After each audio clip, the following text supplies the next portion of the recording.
आत्मा को शस्त्र काट नहीं सकते और न अग्नि इसे जला सकती है। जल इसे गीला नहीं कर सकता और वायु इसे सुखा नहीं सकती। जन्म लेने वाले की मृत्यु निश्चित है और मरने वाले का जन्म निश्चित है। इसलिए जो अटल है, अपरिहार्य है, उसके विषय में तुमको शोक नहीं करना चाहिए। जो खाने, सोने, आमोद प्रमोद तथा काम करने की आदतों में नियमितता रखता है, वह योगाभ्यास द्वारा समस्त भौतिक क्लेशों को नष्ट कर सकता है। मानव कल्याण ही भागवत गीता का प्रमुख उद्देश्य है। इसलिए मनुष्यों को अपने कर्तव्यों का पालन करते समय मानव कल्याण को प्राथमिकता देनी चाहिए।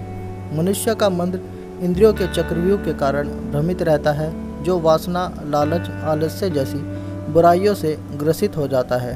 इसलिए मनुष्य का अपने मन एवं आत्मा पर पूर्ण नियंत्रण होना चाहिए। आत्मज्ञान की तलवार से अपने हृदय से अज्ञान के संदेह को काटकर अलग कर दो। उठो, अनुशासित रहो। मनुष्य को अपने धर्म के अनुसार कर्म करना चाहिए। जैसे विद्यार्थी का धर्म विद्या प्राप्त करना, सैनिक का धर्म देश की रक्षा करना आदि। जिस मानव का जो कर्तव्य है उसे वह कर्तव्य पूर्ण करना चाहिए। मैं भूतकाल, वर्तमान और भविष्यकाल के सभी जीवों को जानता हूँ, लेकिन वास्तविकता में मुझे कोई नहीं जानता है। समय से पहले और भाग्य से अधिक कभी किसी को कुछ नहीं मिलता है।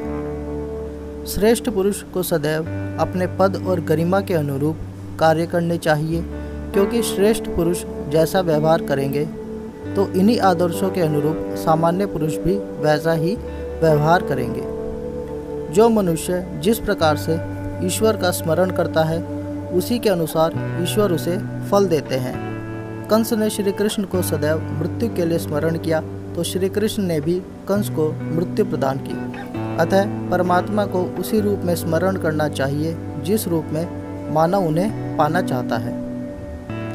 हे महाबाहो, निसंदेह मन चंचल और कठिनता से वश में होने वाला है, परंतु हे कुंती पुत्र, उसे अभ्यास और वैराग्य के द्वारा वश में किया जा सकता है। सदैव संदेह करने वाला व्यक्ति के लिए प्रसन्नता ना तो इस लोक में है और ना ही कहीं और।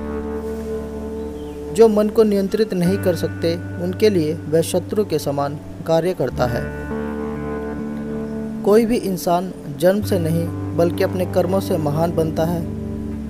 प्रबुद्ध व्यक्ति के लिए गंदगी का ढेर, पत्थर और सोना सभी समान है। कर्म मुझे बांधता नहीं, क्योंकि मुझे कर्म के प्रतिफल की कोई इच्छा नहीं है। मेरा तेरा, छोटा बड़ा, अपना पराया मन से मिटा दो, फिर सब तुम्हारा है और तुम सबके हो।